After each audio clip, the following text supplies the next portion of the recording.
How's it going? It's your pal Mike Squires. This is the Coucherists Podcast, episode number 244. And my guest, Benjy Johnson, owner-operator of Earthtones Studio, North Carolina. Benjy is also a fantastic musician in his own right, guitar player, who also is a Grammy-nominated producer, has worked with Eric Gales, Charlie Hunter, two of the baddest mofos around at the moment. Unbelievable guitarists. Benjy is about to release a new collaborative record called Spirit of Hamlet, which is a collaboration with Mike Watt, who I hope requires no introduction for you, but if you're a noob, Mike Watt is one of my heroes from the Minutemen, fIREHOSE, also the Stooges. Kawabata Makoto of Acid Mother's Temple, a legend. Scotty Irving, who just is recently on my radar from the Clang Quartet, unbelievable badass drummer. If someone asked you, how do you think this record came together? It wouldn't be in your top 10 answers to say, oh, I'll bet the drummer tracked everything first and then Watt played. You know, it sounds like how I put the Coucherists videos together, except that I have scratch tracks built for everyone. But this is a whole record that was built. Benjy he sort of put everything together, mixed it, and performed and sang on some songs.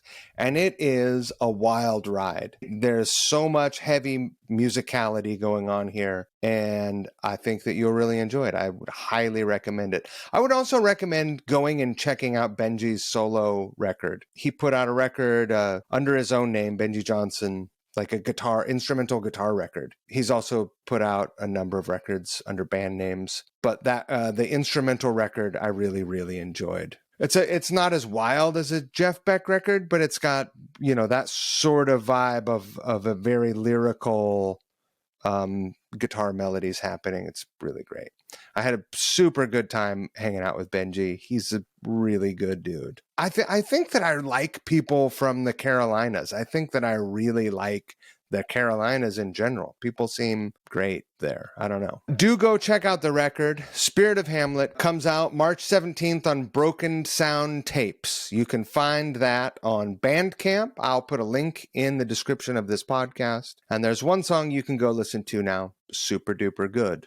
If you are enjoying the Coucherists Podcast, please do support us on Patreon, patreon.com/couchriffs. That's what makes us happen. That's how we can put together all the cover song videos. Thank you so much if you're already doing it. If you are not, and you have been sort of waiting for the right opportunity, there's no time like the present.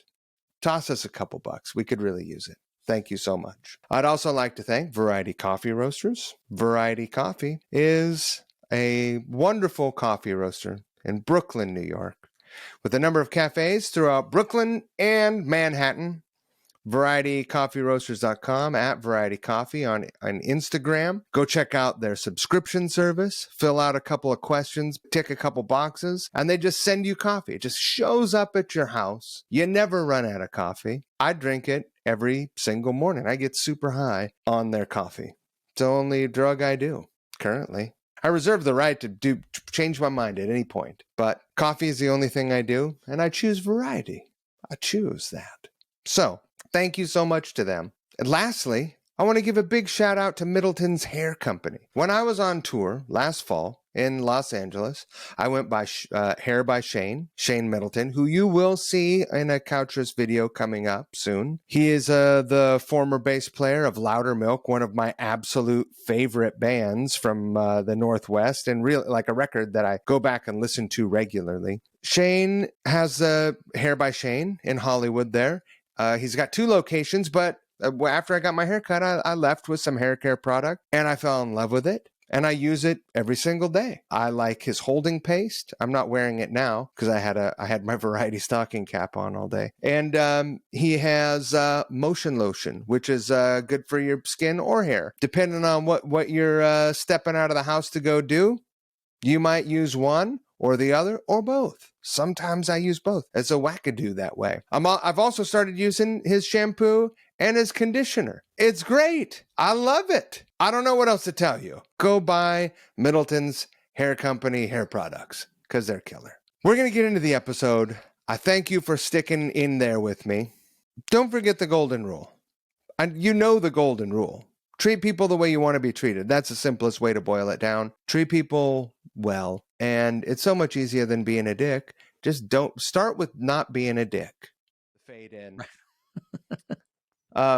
Thank you so much for joining me. I'm super stoked to have you as a guest. You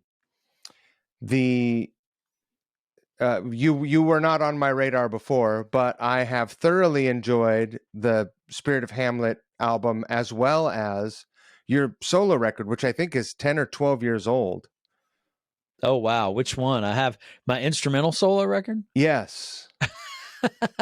Yeah, man. That was just on a lark. I'm not necessarily like an instrumental guitar player, but you know, writing and doing stuff like that. I just started compiling these things that obviously weren't vocal songs. And if I sit and write, you know, a lot of times I'll write with no purpose, you know, like it'll just kind of hitch in. I don't know whether it's going to be.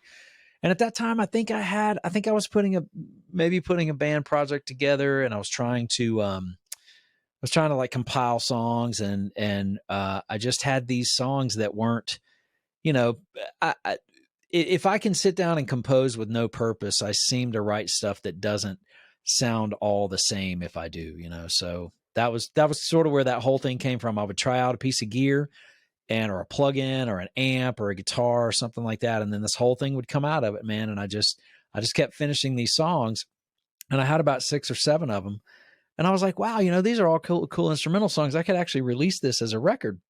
And so right before I did, I said I want to have a kickoff song that kicks the whole thing off. So that the first 2 songs on the record were actually on that instrumental record were actually written with the purpose of being on an instrumental record, and the rest of them were they just kind of all happened a little bit at a time, and you know, right.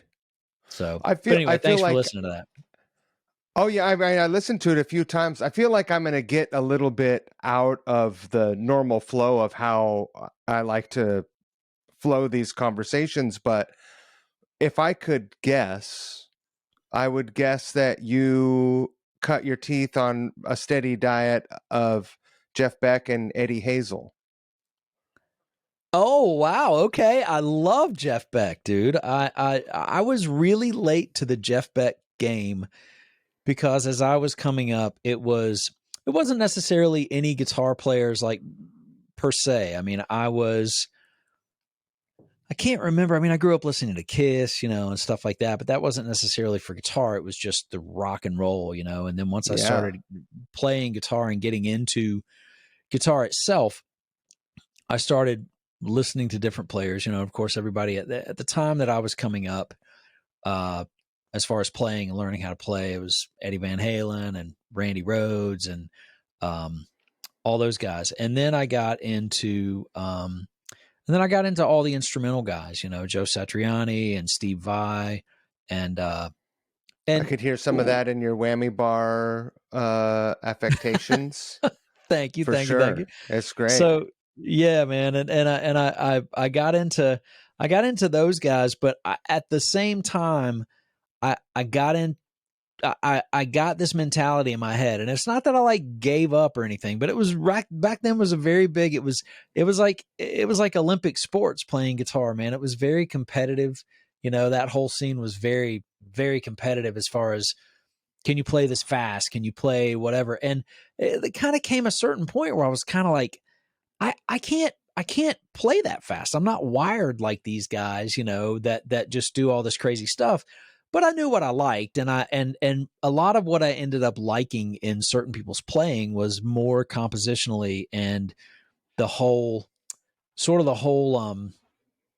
I mean, I say compositionally, the way, like the reason I'm a big Steve Vai fan is because of his concepts. Like every record is almost like a concept record, whether he intends it to be or not. Right.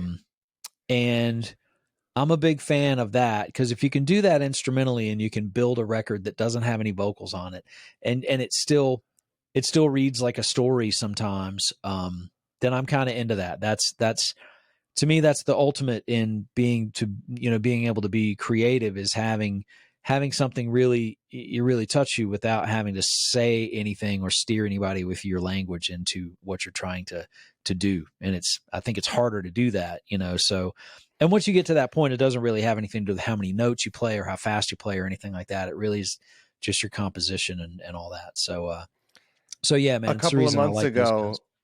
A couple of months ago, I had the opportunity to talk to Mike Varney for the podcast, and oh, get out. He was great, super gracious guy, but he definitely expressed a little bit of regret in how, what his platform sort of promoted this extra attitude of guitar playing. And he was just like, could be, I said basically the same thing that you just said to me, to him, like, at a certain point, I was such a fan of all that stuff. At a certain point, I realized I'm never going to be able to play like this. I just, right. I don't have it in me. Right. No amount of practicing. Funny. It's funny that you mentioned Varney's name. I work with, I'm Eric Gales. Do you know Eric Gales, guitarist, blues guitarist? Of course. You know Gales. So I'm Eric's personal engineer, recording. Is that engineer. right? I am. Eric lives about 4 minutes around the corner from my studio here in Greensboro, believe it or not. Wow. And there's two guys that have moved to town the past 3 or 4 years that have elevated my game. Not necessarily elevated my game, but elevated my exposure to people. There's a gentleman named Charlie Hunter. I don't know if you know Charlie Hunter. If every guitar owner should know this man's name. Both of those guys' names. So I won't say I'm Charlie's personal engineer, but I cut records for Charlie all the time. He also moved to Greensboro, and I've lived in this town all my life, dude. And I have absolutely no idea why these two phenoms dropped into my town. I'm 55. I've lived here. I'm born and raised here. I went off to school for 5 years, came back, still live here. And it's not like it's the metropolis of North Carolina. It's not Charlotte or Raleigh or anything. It's smaller. And Eric met his wife. Though. She was from here. Yeah, not far. But it's so funny, man, that those two guys live here. So I actually work for Charlie and Eric quite a bit. I just talked to Charlie today. We scheduled another record in May. I've done 2 or 3 records for him. I just did 2 last month that he's producing and playing on. And we did all of those and mixed them. I even mastered one of them, and then we sent it off. So he brings a lot of, Charlie's just, he's like a legend, dude. And a lot of people just don't really realize how legendary he is.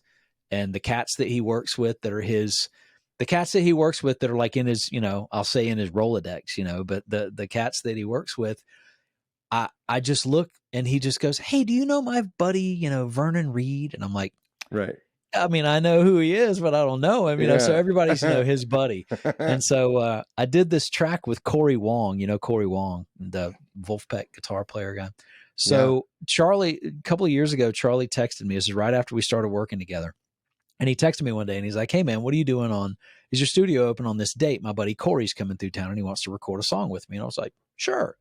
And a couple of days later, I was like, "Who did you say is coming through town? You say somebody Corey?"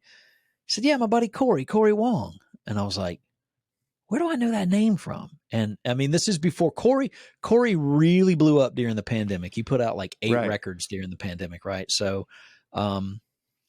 so I Google searched Corey Wong and I knew who Wolfpack was. I just didn't know all their names. And so it pops up Corey Wong Wolfpack. And I about dropped my phone and I texted Charlie back and I said, "Does this guy play for that band Wolfpack?" He said, "Yeah, he's my buddy Corey." And I was like, Jesus, dude. So he brings Corey in. Corey flies down here and brings a drummer with him, and they do this tune that's on one of Corey's records. We tracked it. I didn't mix it. Corey mixed it. And so he's in the studio. My studio's in the video, and I was just like, wow. And then Wolfpack continued to blow up after that, and Corey's solo career continued to blow up. So two nights ago, and this was at the behest of my wife, she says, "You're going to go to this, even if I'm in the hospital. My son's name is Abraham and he plays, he's a great guitar player." And she said, "You and Abraham are going to go." So I'd been bugging Eric Gales because he knows Corey, but they're both so on tour and busy all the time. So I've been bugging Eric. I was just like, dude, well, Eric asked me, he said, dude, when is Corey playing in Raleigh? And I said, it's on the 19th of February. And I Oh, said, I think we're going to go. I said, do you want me to text him and ask, And he said, no, he said, I think we're off. He said, I think I'm off that night. So Eric just finished up rehearsals yesterday in my studio for this run of tours he's doing with Buddy Guy. And they'll come in and rehearse, like he flies his band in. They'll rehearse for like 3 days. So they rehearsed early Sunday at like 2 p.m. And then we all drove down, and you'll just have to look it up through social media, but he went up and played with Corey in a 5,000 seat sold out venue in Raleigh and just mowed the house down, dude. wow. Yeah. What a little treasure chest your town has become over the. I mean, I'm sure that there were before the two of them showed up, there were many fantastic things happening, but yeah, wow. It definitely Let went me to the ask, next level. yeah, let me So ask you anyway, this. so what I was As a getting at guitar with player, when you're sitting at the desk and listening to the monitors, you're listening to a playback or you're listening to a performance. I mean, even though Eric Gales is like, when he plays guitar, I'm like jaw dropping. When Charlie play, like, at least I can comprehend sort of what he's doing. It's just like heroic. right. When Charlie plays guitar, I don't understand how that happens. Like, it doesn't make sense to me, And how does that um, feel for when you listen to that? How do you feel? I will tell you this, man. The very cool thing about working with those guys is, as me as a guitar player, right? As a guitar player, when those guys are in my studio, they're the guitar player in the room, right? Like not because of them, but because my job with them is to engineer. But it's a lot easier having a guitar player engineer for you that knows how to engineer than it is having an engineer that understands nothing about what you're doing. It's Right. like I had those guys' records. I had Eric's first record when he was 16, man. And when he Yeah. moved to town and he and I met, I said, dude, I had your first record. I said, I used to roll that record all the time, and I said, and it just blows my mind. And then he looked at me. I mean, because we don't just work together, man. We're really pretty tight friends, and it's odd. It's so crazy to say that, but he's been through a lot. He's Of course. been completely clean and sober for probably 7 years now, and he and I talk about that all the time. We work together. He and I work together every day of the shutdown. Our state was shut down on a Friday, and he contacted me that next day because he had done some acoustic stuff. Long story, man, but he had done some acoustic stuff for a news station in here the day before in my studio. And he called me the next day and he said, hey man, he said, I really like the way that stuff sounded that I did for that news company. He said, I kind of got an idea. He said, I know we're supposed to be shut down. Just let me know, this is like the COVID shutdown. He said, let me know how soon you feel comfortable working. And I was like, this was Saturday. And I said, it's not like we weren't together yesterday. This is before Right. anybody knew this thing was airborne. It was masks and spreading so fast and all this stuff. And I said, if you just want to get together Monday, man, I said, let's just get together Monday. And we worked every day of our state shutdown under the radar. Like I couldn't technically work with anybody else. He and I worked every single day. We would come in almost at 7 a.m. and cut. We've got just vaults full of stuff, man, Wow. And so Did so you that's cool. And he told me while he was doing all this stuff, when everything opened back up, he would pick up these things because those guys were all broke, man. I mean, nobody was touring, and they were all, that's where they make their money. And That was so tough. he hit me and said, man, I'm doing this thing. Or he said, or, we'll talk and it'll be like, hey, I'm flying out. I won't be here. Can you work next Thursday? I won't be here Monday through Friday because I'm flying to New York, blah, blah, blah, blah. And I'm like, what's going on? And he says, I'm doing this thing with Paul Gilbert. And I was like, what thing with Paul Gilbert? And he was like, it's a guitar camp and it's me and Paul Gilbert and Tony McAlpine and George Lynch and Mike Varney. And so Mike Varney got all these shrapnel guys together for this guitar camp thing. And they did it in New York. And I was like, whoa, whoa, whoa, whoa, whoa. And so it's so funny, man. If you look back, speaking of Mike Varney, if you look back through Eric's previous records, and I didn't really realize this until I started. We recorded a lot of his previous songs, acoustic versions. Like that was a lot of this vault stuff that we've got at my place. Yeah. And he hit me and he said, "Man, I want to get all the publishing written down for this thing that we're working on.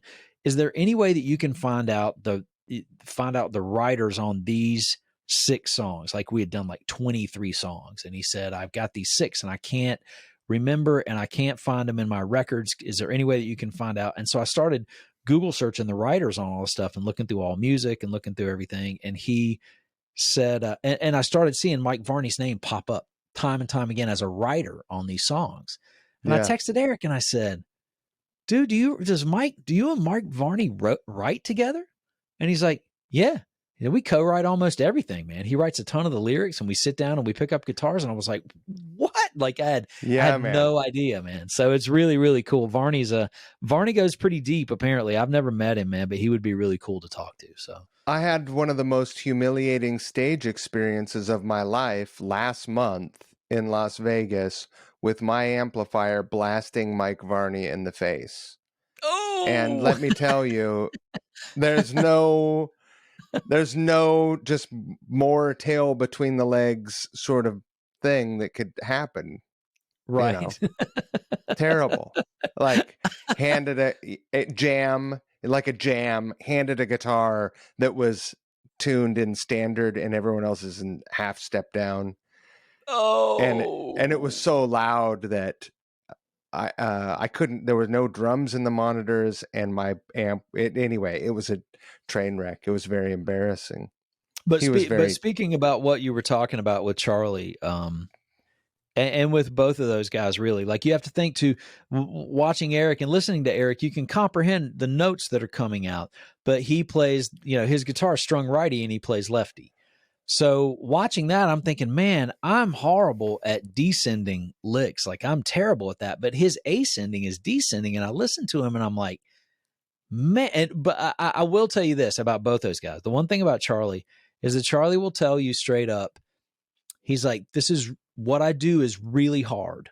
Like you think that there's some sort of economy of motion. Like you look at, like you can watch these videos, these instructional videos with these guys actually playing their songs and they slow them down and they show you and you're like, "Oh yeah, that makes sense." And I see where they're kind of cheating a little bit, where I thought it was here and they thought it was here. When he does what he does, there's no economy of there's economy of motion, but there's no shortcuts. It's literally what you hear him doing is just he's working, man. And those bass lines and the guitar solos, keeping the bass line going, watching his economy, hand, man. All budget, big budget. Unbelievable, man. Unbelievable. Yeah. And so what's crazy is you can see this guitar, this orange sparkle guitar back here. That's one of his guitars. We traded a little studio time. That's one of his hybrids. It's got the bass strings and the guitar strings. Oh, nice. Off that. Yeah. That's funny that you said that. I wasn't even thinking. I just looked in the shot and I was like, "Oh, that's Charlie's guitar back there." So, but with Eric, the other thing is too, Charlie will tell you, he's like, "Dude, I can only do my thing for about 45 minutes and I have to stop and I'm just kind of done." He said, because he said it takes a lot of thought and a lot of brain power to do what I do. And he said, it's really hard, man. And I've never considered that it could be mentally fatiguing to perform that music. Yeah. And because he certainly doesn't look like he's struggling. The funny thing is, no, he doesn't look like he's struggling at all, man. And what will blow your mind about his playing, and this is the one thing too about Charlie Hunter's playing, is that he never loses the bass line. Like, right. You can listen to his guitar chords and listen to him comp and open some spaces in that. Not like he's cheating, but man, he'll play a guitar solo and he will never lose the bass line. And that's the part that blows my mind. That's the part that blows my mind. Not like his chording and his guitar playing is not mind numbing in and of itself. Right. But he never loses the bass line at all. And the other thing too, and we'll move on. You can steer these conversations however you want to steer them, man. I don't want to take your show over and No, talk no, about this all is the stuff I'm great. I working on. love this. But with Eric and I will sit and listen to stuff that he's just recorded or listen to stuff that he's done, and he and I both remark on what we're listening to as if it's not him playing. He will remark on himself playing and say, "Oh my God, did you hear that?" And I'm thinking the same thing, you know. And it's like I've this had the out of pleasure of body seeing third him party thing. I've had the pleasure of seeing him perform, and it in no way feels like a come on. And I was on side of stage, so when he came off, he was like, he was electric. But he was Totally. when he was playing, he was almost surprised by what was happening. It was like, and I would be too. Yeah. Shit, I mean, Yeah, man. He brought a show. He brought a show in. They did this North Sea Jazz Festival back in, trying to think, what is it, February now? I guess it's back in the fall time, maybe October, something like that. Maybe September, October. It was before that. It was summer. It was festival season. It was summertime, and they did the North Sea Jazz Festival. It was like in Rotterdam or somewhere like that. Some big, massive festival over there, and I had seen some clips of it online, but most of the time, man, when I see clips of him online, I don't watch. It's like I work with them, man. I don't watch all the stuff, if it's something crazy, I'll watch that, and this North Sea Jazz Festival, I saw that there was so many people. It looked like Bonnaroo. It was huge, man. And, and I look at the size of the crowds in the venues and I'm like, that's my man. He's killing it, and just continues to do it. And so he came in after that. He called me from Rotterdam and we were talking about something. And he's like, dude, this venue, this show, this festival is crazy, and blah, blah, blah, blah, blah, blah, blah, blah. And he came back home and we booked a date for him to come in to do something. And he came in the morning. He had this flash drive with him. And he said, man, I want you to put this in your computer. And he said, and I want to show you something. And I said, okay. And so it was that whole show, pro shot, multi-camera, like boom, cameras and just crazy pro shot, pro mix on his flash drive. And he said, is there any way that you can take this and send it to me via WeTransfer so I can put it on my phone? And I said, sure. And he said, but before you do that, he said, you got to go to about minute 58. And I said, okay. And I pulled it up and we watched the last song, maybe. I think it was I don't know if it was the last song, but it was maybe the next to the last song, man. It was a very touching song. I don't remember what the song was.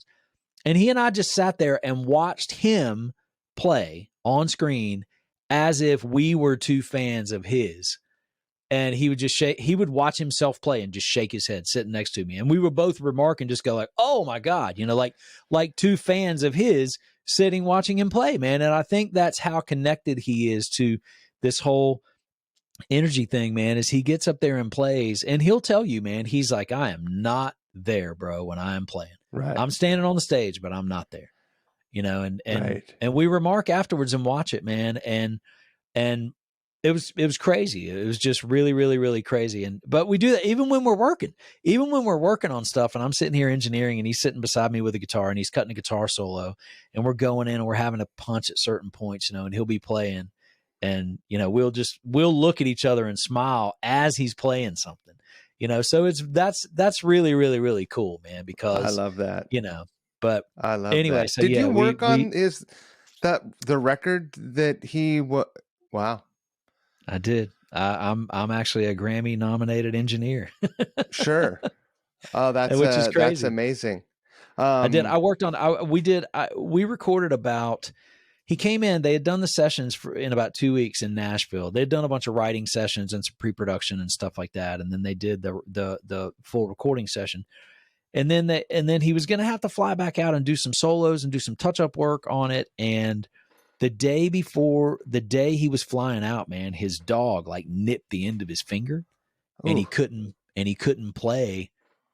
He couldn't play solos. He was like, man, I can't play. So he hit me from Nashville and said, when I get back, can we book a date it's going to have to be about a week, but my finger's messed up. It's got to heal, you know. His dog's name was Bud. He's like, Bud bit me and I can't, you know. So I recorded guitar solos for about, they ended up being like the first 3 singles, I think Crown and Stand Up to You, Stand Up to You. There's another one. So I did guitar solos for 3 songs. I did some backing vocals. I did his vocal on, his wife sings a song, and I did his vocal and backing vocal on that song. And then we just shipped them all off to, I think I shipped them to Kevin Shirley, which is mind blowing to me because he did all those Iron Maiden records I grew up listening to and stuff like that. Sure. And Black Crowes, Eric's like, you're going to, Aerosmith. yeah, yes. And man, it blew my mind. He's like, here's who you need to send the tracks to. And it was like Kev the Cave or something like that. And I was like, dude, who am I sending these tracks to? And he said, Kevin Shirley. And I said, is Kevin Shirley mixing this record? And he said, yeah. And I said, how did you get Kevin Shirley to mix this record? He said, I didn't get him. He said, he called me. And I was like, wow. Yeah. And I always find all this stuff out, like I'm 2 degrees away from everybody. And I always find it out after I've worked on the stuff, which thank God I do, because if I found out I was tracking stuff that was going to Kevin Shirley, it would really freak me out. I would overthink it, you know, but, so I have an engineering credit on that record, and when it got nominated, I was like, okay, I get to put Grammy nominated engineer in front of my name for the rest of my life, man. But I love that. That was pretty amazing. Cool. That was pretty cool stuff, man. Let's go back and start going through the timeline, and I want to try to get this wrapped up around 90 minutes, so we have about an hour to talk about your entire life. Oh, wow. I could probably tell you about 10 minutes. Yeah. I doubt it. We've already established that you are from Greensboro, and I would have guessed that you were from somewhere nearby just from talking with you, from your accent, but also your laid backness. Oh, thank you, man. And I guess my first question is, did you come from a musical home, and how did you start to play music? How did that become a part of your life? We always had a guitar laying around the house. My mom played guitar. My mom is still with us, and she is 93 years old, dude. She just turned 93 about 2 weeks ago. And she can still play the guitar, man. She can't hear real good and her sight's really bad, but she picks the guitar up, man, and she'll plink along on the guitar. But she always had a guitar in the front closet, and it always had old strings. I didn't even know what new strings look like. It was just the old guitar. And she would sit down and play every now and then. And she told us, she said, I learned the same. My brother taught me 4 chords when I was 7 years old. And she said, I still remember all 4 of those chords, you know. She said, so she would play and sing Wildwood Flower, and she would sing These Boots Are Made for Walking. Mm-hmm. And I remember her sitting around the house and doing that. My dad was not musical, but he loved music. He loved listening to music. And my mom's family was very musical. Her older brother was a fiddle player in a traveling bluegrass and country band from the time he was young, and was really a very, very, very good fiddle player. And then I had cousins who played like banjo and guitar, but, you know, not a lot of rock and roll stuff in that, you know, in that family. Now I will say my first cousins on my dad's side, they all played, and they were incredible guitar players, but they were more into like the Allman Brothers, you know, and stuff like that, and Peter Frampton and things like that. So I remember as I was little, and they were older than me, you know, so as I was little and coming up, just seeing their guitars and seeing their stuff like that. My cousin Kevin, who I keep in touch with quite a bit now, Kevin Shirley. Yeah, right. My cousin Kevin Shirley. That would be crazy. So my cousin Kevin ordered he ordered one of the original Mesa Boogie amplifiers when they were still, you had to put a half deposit down on them, and it was a year before you got them. So he has an like original, a Mark 1. It's a Mark 1 or a Mark 2. Like the one that Keith had. Yes, it's got the wood sides and it's got the wicker basket front on it. And he's still got that amp, man. And he's talked to me about possibly, he's like, it's like I take out these other amps, that are lighter and they're not as heavy and they're not as hard to keep up, and if you ever want to put it in your studio, you just tell me, and I'm like, okay, I think that would be kind of cool. So that side of the family was very musical, and I got all that. Like, I watched it, I didn't play at that time. And then and it's so funny what I've ended up doing, as a career. When I was in the 4th grade, I think it was, when we around here, school went in, like, we didn't go to school in groups of 4s. We went in groups of 3s. So it was like 1st, 2nd, 3rd grade was one school. 3rd, 4th, 5th was another school. 6, 7, 8 was junior high school. And then, 7, 8, 9 was junior high school. And then 10, 11, 12 was high school.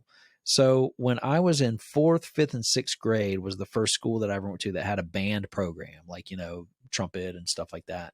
And they had a test. They had like a test where they gathered all the kids together. And I think what they did was they weeded out the kids. And this is pretty funny for back then, but they were trying to weed out the kids that didn't really have music, like natural musical talent. They would ask everybody. Would have been great if they did that at my fucking school, man. There would have been like nobody in the band. They would have. Not enough students. So what they did was they actually gathered all the kids together, and they would like play a note or do something. I can't remember. And they would play, and they would do another note, and they would say, okay, raise your hand if this is higher, if you think this is higher, and so they'd watch these kids and they'd weed all these kids out. And I just remember wanting to be, when I was in the 4th grade, being excited that when you were in the 4th grade, you could be in the band.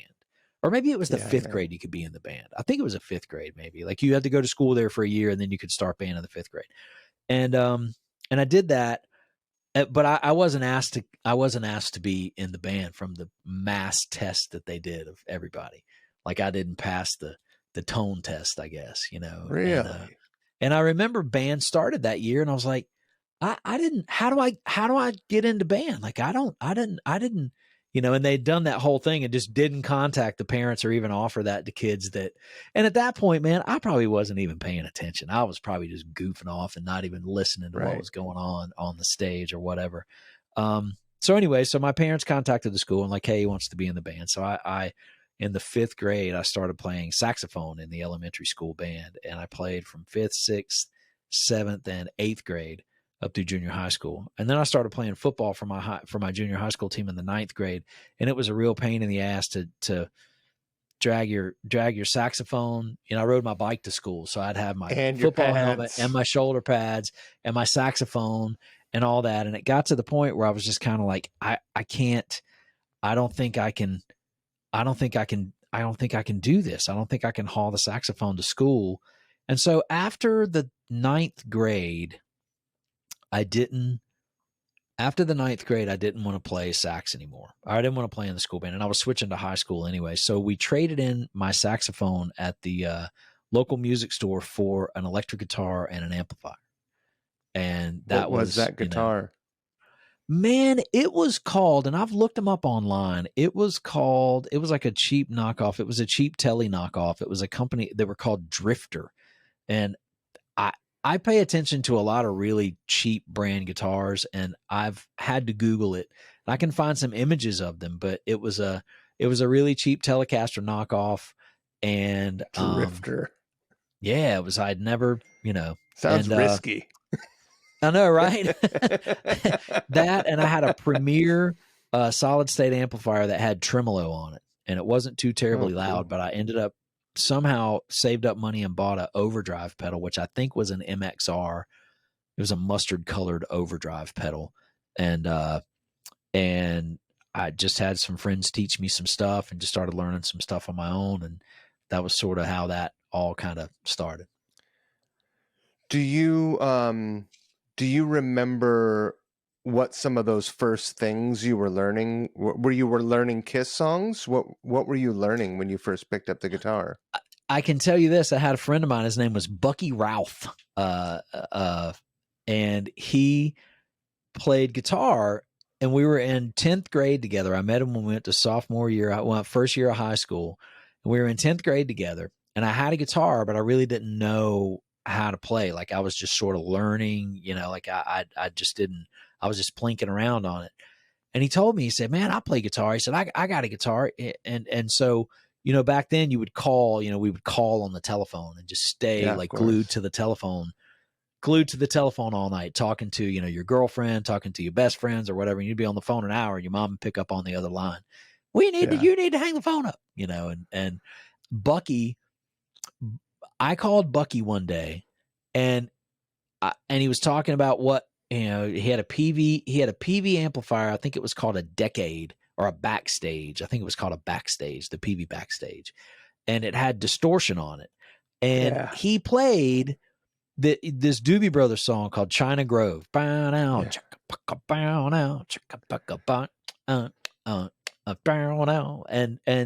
he played that on his guitar with the distortion on his amplifier for me. And I heard it and I thought it was the record. Oh. And I said, that's not you. And he said, yeah, that's me. And I said, you can't make that sound. That sounds like the record. You can't, how do you do that? Because my amplifier wouldn't do that. Right. And I thought all guitar amplifiers were like mine. They were just clean and they didn't do that. I was like, you can't do that. How are you doing that? But you can't, that's not you.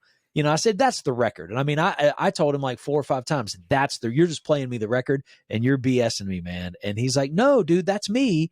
I'll tell you how to play it. They're called power chords. And I was like, okay. And so he explains to me, take your pointer finger and you put it on this string, this fret, and all on the phone. This is on an afternoon after school. He taught me how to play a power chord and how to play that riff. And it was like, there was no looking back from that point, man. And I'll never forget that as long as I live, man. So, but yeah, so that was the very first riff that I learned how to play. And then it was, there was just so much stuff, man. Like, speaking of like, you were talking about your guitar being tuned standard and everybody being a half step down. That was always like an eye opener for me learning how to play stuff, is like, I don't even know where to start because I don't know anything about keys. And then I learned that a lot of the things I was listening to was they were a half step down. And I'm thinking, man, these are really hard. I can't play bar chords to these. They're really hard and everything moves around. But I was playing on a guitar that was tuned, standard, and everything seemed like I had to fret it. And some of the notes weren't there, and so, yeah, I remember that. Specific songs, man, I think I probably did learn how to play some pieces. I was like what people call now, like I call them like the pieces and parts kids. They learn how to play like a piece of, here's the opening riff to whatever. They don't know the rest of the song, but they know the opening riff to it. Like Smoke on the Water was one. I learned how to play that. And, wrong, probably, right? Wrong key. Probably, yeah, I did. Yeah. Now I know how to play it. And I learned how to play. I'll tell you, one of the ones that I worked down that I remember working on really hard was For Those About to Rock by AC/DC. Yeah. That opening riff, I learned how to play that. That's a great, you can't go wrong with an AC/DC riff. I've learned so many of them. Yeah. And every time I learn one, it's like, feels like I just learned the perfect rock and roll guitar riff. Yeah, and you look where all their stuff lays on the guitar, man, and it's so genius. I mean, those guys, Malcolm Young was a genius, dude. I mean, both of them were, but yeah, that was one that I learned. And it was really songs that I could, and it was more of a thing of like learning, these guys are in a half step down or whatever. And once I finally realized that, okay, and I remember there was some, and then my guy, as far as guitar solo wise, was the guy that played for this band called Rat. His name was Warren DeMartini. That was my guy, man. He was, he just something about his riffs, and they had this really cool kind of like, he and the other guitar player, Robin Crosby, they had this, I learned, and I tell my son this too, I learned how to write counterpoint by panning. We had a pan knob on our stereo, and Yeah, of course. those guys, I guess the guy that did those records, his name was Bo Hill. I don't know that he really did a lot of other stuff besides all those really big rap records, those first 3 or 4 records that they did. And their guitars were always panned hard left and hard right, but they always wrote really good counterpoint to whatever the main riff was. And people think I'm crazy, but if you take those rat guitar parts and you pan them left or hard right, and you listen to what actually each one of them is playing, it's genius, man. And it's very counterpoint. Like when I produce artists or work in the studio, it's like I always have to do my hands like this. I'm like, guys, your parts have got to go together like this. You can't just all try to play the same riff and miss it by like that much. Like counterpoint is much better. There can't be 5 of you playing in a band, if you're all playing the same riff. You got to play like, let's write some counter, like, and that's where I learned counterpoint was those 2 guys' parts, because I would hear the whole song as a whole. And then when I would get it home and put it on the stereo and pan it left and right, I couldn't have told you before I heard those parts panned what they were. But then the only way that I could hear them after that was the 2 counterpoints. And when I first started producing records, man, it's like I realized, like, okay, that's what they were doing, and that's where I learned it, but It doesn't really shock. I mean, it doesn't shock me that you would get that kind of value out of their guitar work, that particular duo's guitar work. I think they, some of the music hasn't aged super well from the 80s, but the guitar work of those 2 is, I think, really underappreciated. And Warren DeMartini in particular is one of my absolute favorites. Yeah, he really is, man. I mean, his just his playing altogether was really, really like, it was just different. I mean, and again, one of those things that I was getting to when we talked earlier about how you where I finally realized, like, this is what I can do and this is what I can't do, and this is how I write and this is how I compose and this is what I want to get across with a song, was a lot of that was him. Like, you listen to his guitar playing and his lead playing, and it was so different. He wasn't playing, he played exactly like himself. When I heard anything that he had played, I knew it was him. And because it wasn't like anybody else. And it's like, the older I got, man, and I just kept playing in whatever scenarios, whether they were studio or records or live or whatever, I'm like, you just do what you do. And then I have people now approach me, like, for anything that I've written, if they hear something that I've done and they're like, that sounds like a Benjy riff. And I'm like, what does that mean? And they're like, that just sounds like I know that you wrote that. And I'm like, oh yeah, I did. Okay. And I don't know what it is. I know what feels good to my ear when I write, and where things should steer when I write. And sometimes it works and sometimes it doesn't. But I guess that's more of that thing. When I hear those guys play, it's identifiable, man. Like, I hear those riffs and I hear the way that they solo and the phrasing that they use. And I'm like, I know who that is, and you understand, you kind of understand it. So I like to create, I like to write and create, and I'm not much on cover stuff. I've had to do it in the past, and I'm just not much on, trying to, even when I play other people's songs, they sound like, and it should, when you play somebody else's stuff, it should sound like you, and Sure. Like Eric is the same way. We've done some songs where he's had to do other people's stuff, but you hear him play and you're like, that's Eric Gale's doing whoever that artist is, That's right. I don't know where I was. I went off on a rant. I'm sorry, man. Well, I think I'm starting to get the picture of your initial approach at when you started to really understand that you weren't maybe a hobbyist. We jumped. We're at like the 10th grade right now, but you're 55 now. A lot of life has happened, and here you are still. You're producing records, still playing guitar. You're thriving in a musical career. And what I want to do is I want to sort of get to the core of when did you find yourself committed and tell yourself like, this is it? And like I said, a lot of life has happened. Have you stepped away at any point in your life? I was in bands from the time I got out of college. I was in my first band sort of in college. I wasn't really in bands in high school, and like rock bands, you know, with guitar. And then I was in a really great band, my first band in college. Then we sort of split up, you know, the band sort of split up. Everybody kind of went their way after college, and that sort of happens a lot, I guess, with college bands. And then I came back home, and I played in a band for a little while around here, doing mainly like cover stuff. You know, I was really, really, really wanted to start writing and stuff like that. And in the meantime, after I'd gotten out of school, I picked up a job at a place here in town that was it was a really good band job, you know, but I had a college degree. So the people at the company knew that I had a college degree. So this warehouse band job that I took, that I could actually play in a band and work on the weekend, you know, not have to work on the weekends and have insurance and benefits and all that stuff. It was sort of like, you know, I was doing that. I was juggling a band and working, and it was cool. And then they offered me a job at the company that was like a traveling job. Like it was like a real big boy job, man. And I was, you know, had long hair and everything at that point, you know, and they were like, so the only thing you'd have to do is cut all your hair off and look presentable. And I was like, pfft. And they approached me about this job. I didn't ask for it. And they approached me about it because they knew I had a college degree. They said, you'd be really good at this job. I ended up being a traveling buyer.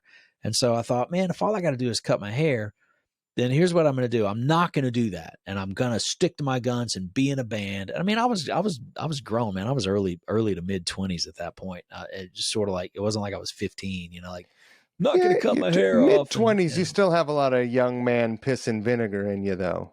Oh, totally, man. I still do now. You still know a lot more than you do now at 20. At 25, you know more than you do now.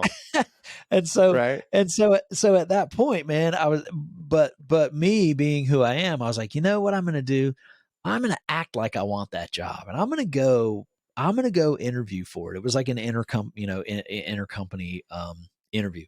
And I said, I'm going to go interview for that job, and I'm going to find out what these guys make. Because, you know, I was like, they have to tell me what they're going to pay me. So I'm going to be nosy, and I'm going to go do it. And then I'm not going to take the job. And man, they went and showed me what I could make in the first year of this job. And it was like my salary would like double overnight. And I went home and I was like scared, man. Cause I was like, okay, if I be a dumbass and I just keep my job in my cover band and keep this job in the warehouse and don't do that, and I pass up all this money, you know? And so I took the job and, quit all the bands I was in and started traveling. And I did that really hard for about 3 or 4 years. And then just got tired of traveling and, you know, my wife and I wanted to have kids, and I didn't want to be out of town and all that. So really the only way out of this company, they worked the hell out of you all the time, and you didn't have time to, there wasn't a lot of time to go looking for a job. And they didn't, you know, the internet really didn't exist back then for like, you know, Indeed or whatever, all the job things they have now. So you couldn't go like under the radar looking. You'd have to take a day off, go interview for jobs, go find something you liked and all that. So basically I just quit. And, you know, I had 401k built up and all that. My wife had a job, and my wife is just telling me, she's like, got to quit your job because you're miserable. You wake up every morning, your feet hit the floor and you're miserable. And I was like, okay, I don't think I'm miserable, but all right. And I was miserable, man. But anyway, so I quit. And at that point, while I was traveling, I started buying recording gear. I started buying digital tape machines like ADATs and getting into reading about all that stuff. And I didn't know anything about it. And at that point, literally, I quit. And I've never gone back to work for anybody else. And that was probably, I was 27 when we got married. I was probably 29 when that happened, maybe 29 or 30. And so I just said, that's it, man. I can't. And the thing is, I had my experience that I had in a job was in such a specified field that this place was like the only place that did that. So I was like, I can't really take a lot of my experience and go get a normal job with the same experience because it just doesn't happen. So I just slowly but surely, man. And I got back into a band at that point that played around quite a bit here. And I was in that band probably, I don't know how many years, 7, 8 years, something like that. And and I just started recording people. And then I got a really big break recording a classical. There's a classical thing here in town called the Eastern Music Festival. And it's a worldwide, it's an international classical music, sort of like a classical music camp where these kids come in. They're prodigy kids from all over the world. They do it at a university here in town. And they do, they have these kids in for, I guess, 1 week at a time or whatever it is, but it's a 4-week program. And they get these kids to come in and they play classical music with all these world-renowned conductors and soloists and guest soloists. And so they do 4 shows a week for 4 weeks with classical stuff. And my wife and I were coaching a soccer team in High Point of little kids. This is before we had kids. And my wife works, and we live in High Point now. But anyway, so this guy walks up to me and he says, "Hey, how would you like to record? I hear you own a recording studio. How would you like to record the EMF?" And I had some gear, but I didn't have that much gear. And I was just recording a couple of things here and there. I wasn't really like just killing it at that point, you know? And it scared me. And I was like, I don't think I'm equipped for that. I don't think I'm qualified to do that. I said, that's like classical stuff. That's a lot of gear. He's like, "Oh, they won't even let you on stage with a microphone or a stand. You got to record the room." He said, "Here's my card. Call me Monday morning." He basically wanted a stereo mic recording. And dude, I did the EMF for 2 years. I had recordings on, there's a show on NPR called Performance Today. It's this nationally syndicated show where they play classical concerts from the week by different symphonies throughout the United States. My recordings have been on Performance Today with NPR. And they would tell me that, "Oh, the stuff you recorded last week's of the Shostakovich piece was on Performance Today." And I was like, "Okay, cool." And I had no idea what it was, man. I was like, "All right, great." And I just kept on walking. And years later, I look back on it and they were like, "You had stuff on Performance Today?" And I was like, "I think so." But I did. So, you know, doing those taught me a whole lot, man. And it taught me a whole lot about like DIY stuff. Like they gave me an opportunity to sell these recordings back to the students. And it wasn't just kid stuff, man. It's like real orchestra stuff, chamber music on Thursday nights, like full orchestras Friday and Saturday.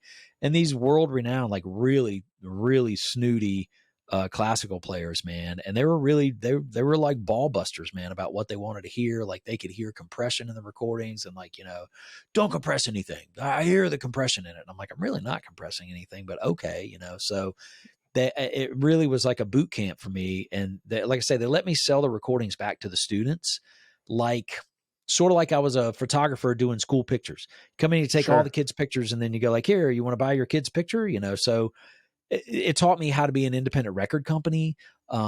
It taught me how to do all that. And it was just me doing it. I had an intern at that point, you know, but it was just me doing it. And so that's sort of how the whole thing started. And then were those recordings done on an ADAT? They were done on an ADAT.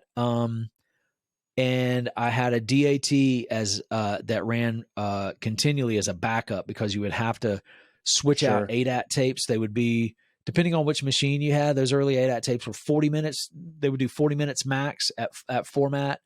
Then when you got the ADAT XTs, I think they would do like 60 minutes. And what I would have to do, and again, this is part of the boot camp, man, that taught me. And I did this for 2 years in a row, 2 4-week things for 10 years in a row. And it would shut me down for 3 months doing all these records and everything afterwards, I had to do all the CD duplication. I had to mail everything to everybody. Like I all of a sudden became a one-man record company, recording it, mixing it, mastering it, and selling it and pressing it and mailing it. And it was just like, okay, I know how to do all that now, you know, and that was really the first big thing that I had done that for. So, did you ever graduate into having overhead microphones above the Performance? It was always a stereo, like XY. I had to go up in the ceiling of the auditorium. They had a walkway they had a catwalk. It was in the attic of this auditorium. It was huge, man. And I would go down this catwalk and with flashlights and everything, and I would have to cut holes in their ceiling tiles and drop down. I had a stereo mic in the middle. I had a Sony stereo mic in the middle. And then the 2 outside mic were Audio-Technica 4033s. And they were so far down the line that I would have to I bought a pair of walkie-talkies And I had, it was either my wife or my intern in the control room that was glass that was on the second floor looking out. And I had to put a piece of white tape on the back of the microphones because you couldn't see them. And I had to put a piece of white tape, and I bought binoculars and walkie talkies to make sure as we twisted the mic cables in the ceilings that the mics were facing the proper direction. Right. And so I had 2 outside mics and I had a stereo mic in the middle, and I used a Mackie 1604 to track with and then monitor back. I used an ADAT to record, and then a DAT, and then I would mix them into this program called it was called like Bias Peak or something like that. I may have mixed them into Pro Tools. I don't know, but I did that. And that was early Pro Tools. That was Pro Tools 5.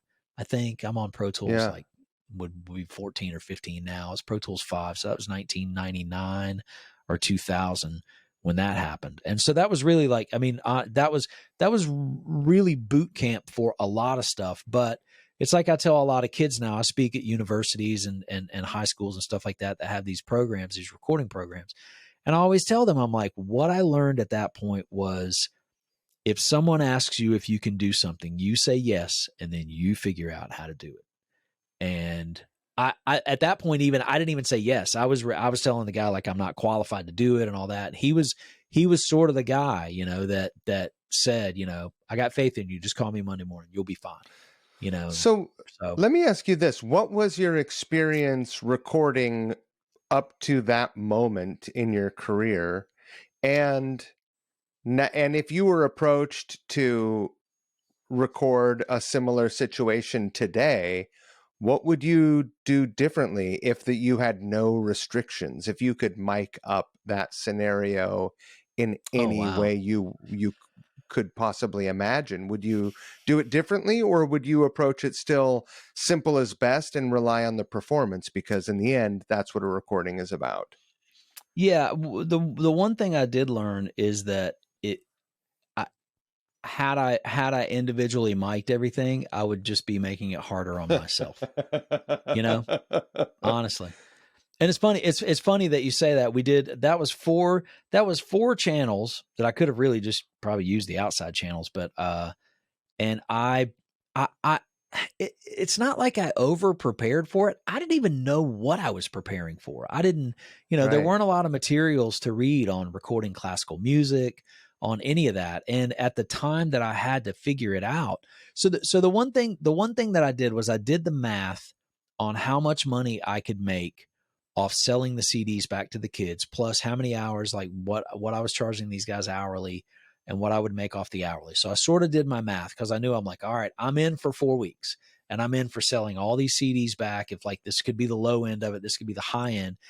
And it taught me a lot business wise about how to run a business. Like, okay, I'm going to invest in myself, meaning I'm going to take a credit card and I'm going to go in debt and I'm going to buy this gear, but I'll be able to pay it off in 5 weeks because I get paid every week from this guy from the end of the thing. So doing that, if I could do that now and I did have all that, I guess it would be just, I know the right questions to ask now, where back then I was so green that I just went like, okay, like I was just like, all right, let's do it. Let's make it work, and made it work. Yeah. And now it's like, there's so many questions I would have to ask ahead of time. Like, okay, what is this for? Is somebody else going to mix it? Am I in charge of the whole thing?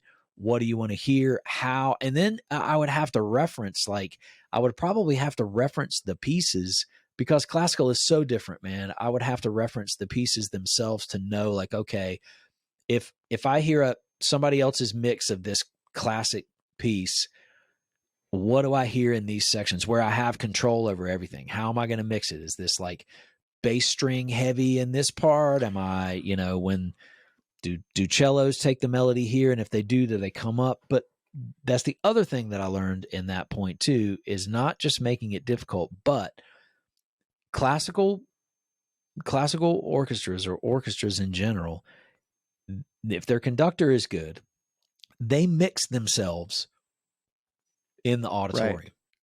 And to me, I learned so much in hindsight, really, about dynamics, because I'm hearing this music come across when I was doing it. I was like, sounds great. And I'm not even worried about the mix because there's not anything to mix. I mean, I got 4 mics and they're all on the same plane. I'm just trying to make sure it sounds wide enough, and there's nothing to mix. And so the musicians would come up to me later and they would say something about maybe not being able to hear themselves. And I would talk to maybe one of the stagehands was really cool. She would, I could always pick her brain about details about stuff. And she like, if I'd say, this violin player came up to me and he was kind of being, an asshole, about, he couldn't hear himself and whatever. And she's like, if he can't hear himself, it's his fault. She's like, there's nothing you can do. This room sounds great. And maybe everything didn't sit down right around him, and I start thinking about that and I'm like, okay, that's how music works in general, man. Like, you create your own dynamics in a band. And if somebody's just playing too loud and they're just balls out playing through it and they're not making pockets for people. And it really just teaches you that, like I say, it was more of a boot camp than I realized it was at the time across that 2 seasons of doing it. And I enjoyed it, but it was a lot of work, man. And the work didn't, the work was just keeping everything organized and all that. But I did it. I didn't, it was crazy, but I did it, and that's sort of really what kicked off the whole thing of me going like, okay, I can do this on a professional level with professional musicians, and everything else, like working with rock bands is easy at that point, man. Cause I'm working with classical phenoms and all these crazy conductors and soloists and all that. And I'm like, if I can work with them and their egos, I can work with rock bands all day long, and the first time you mic'd up a drum kit though, and recorded it, did you totally fuck it up with the phasing and everything? No, I actually you got had it straight right. away.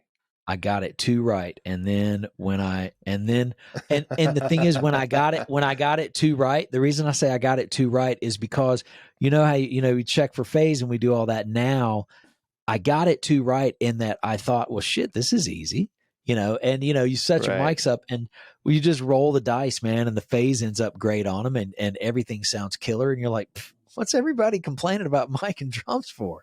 And I had this, I started out when I was doing that EMF the first season, I was actually in a mini storage, but it was a very big mini storage that had electricity.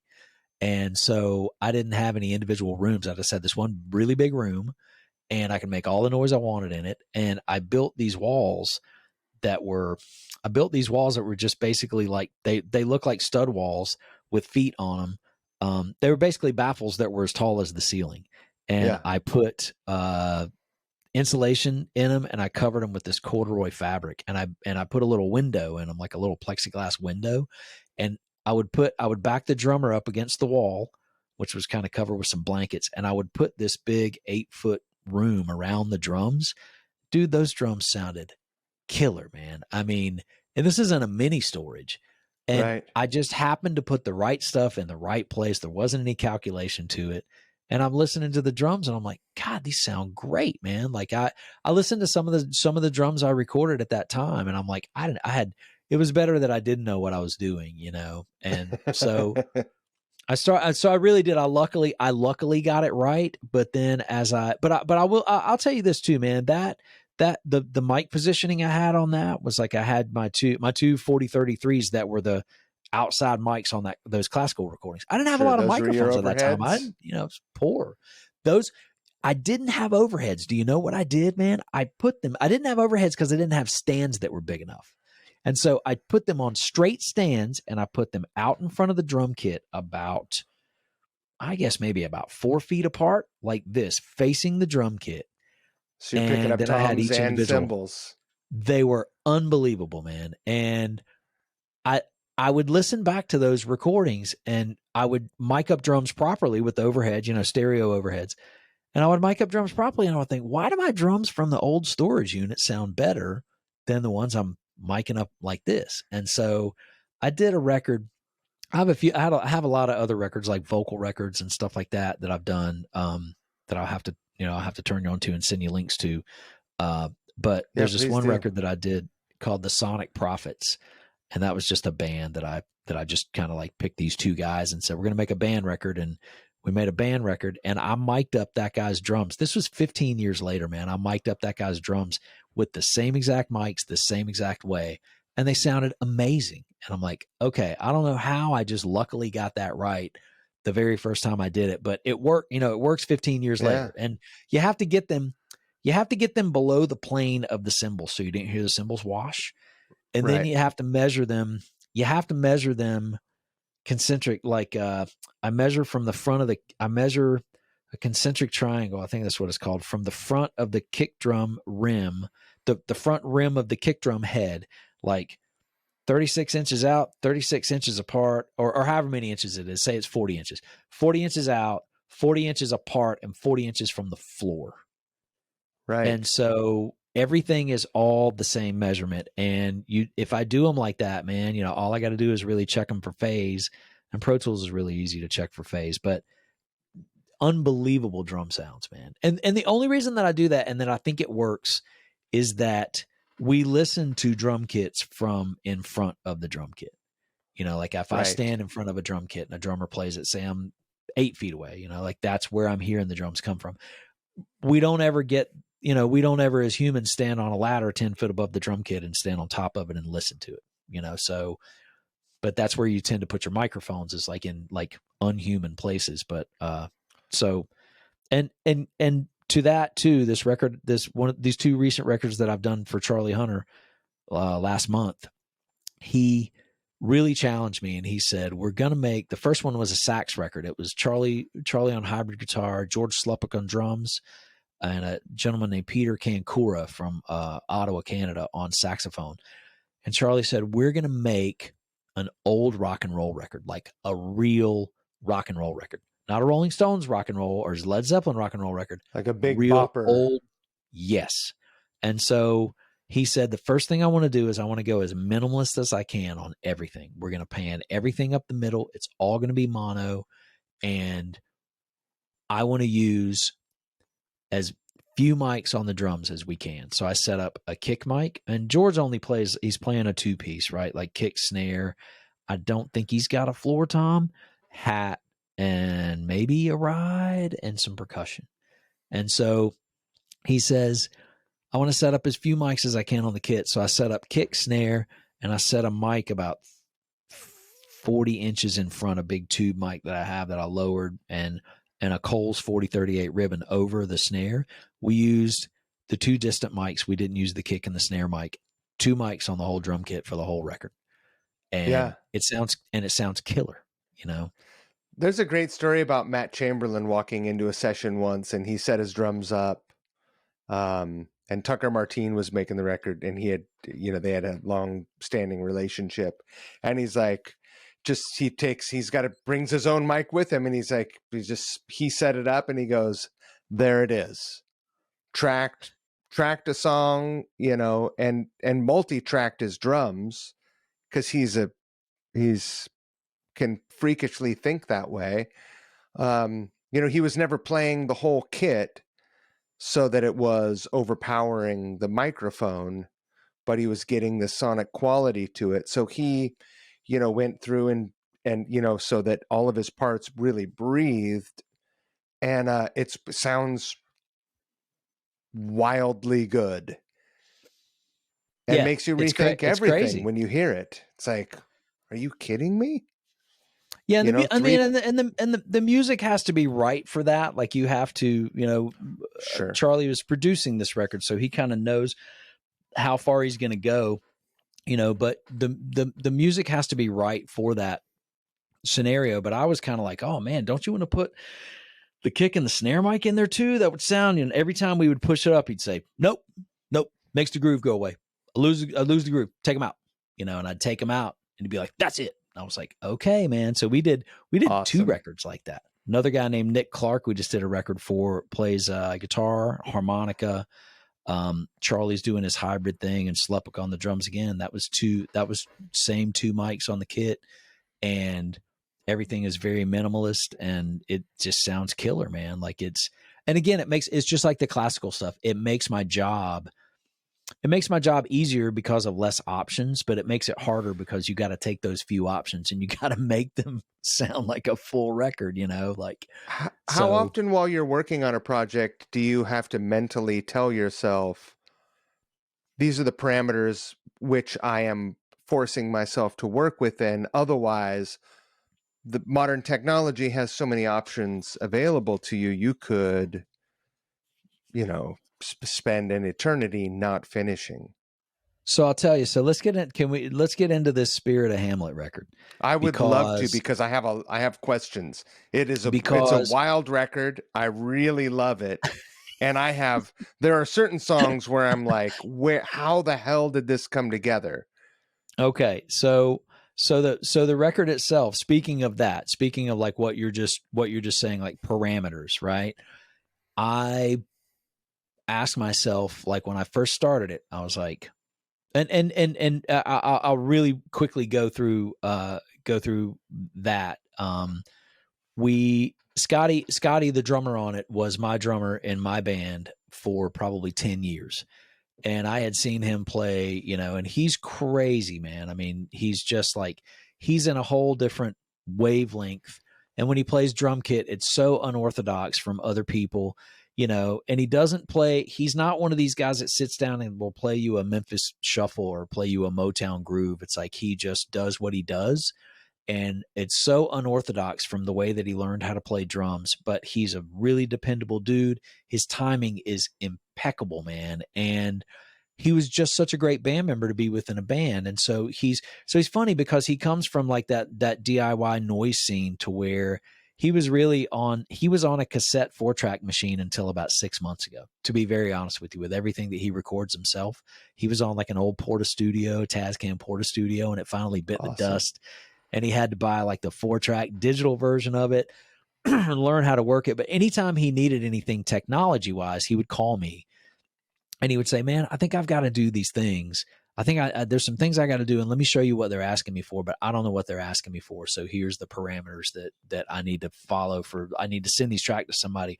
I've got them on my Tascam. Can we dump them into your system and you take it over from there? And I was like, sure. So he called me about doing Mike Watt's Watt from Pedro show, radio show. And he said, they're asking me to send some files to them, and I'm going to have to get them off my 4-track. Some of them you have in your system, and some of them I need to do that. But if you could do that, is there any way you could help me do that and compile all these things? And man, Scotty comes in and, dude, I don't charge him any money. I just say, look, dude, you schlepped drums for me for 10 years, man. And you got there early and you made shitty pay. And it's just like, it's the least I can do to help you with any of this stuff. And we'll just find the time and we'll do it. And we hang for a little while, So anyway, so he gets these songs together to send to Watt because he's going to be on his radio show about his solo act, the Clang Quartet thing.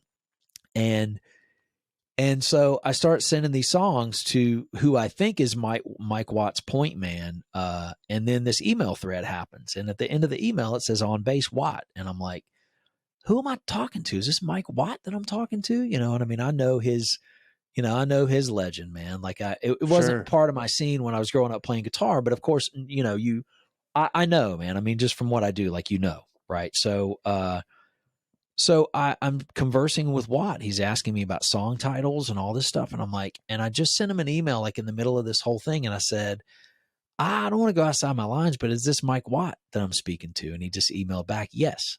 And that's all it said. And I was like, wow, this is crazy. Like I didn't think, I thought I thought he had like a guy, that's going to do all Joe this. Schmuckatelli. Yeah.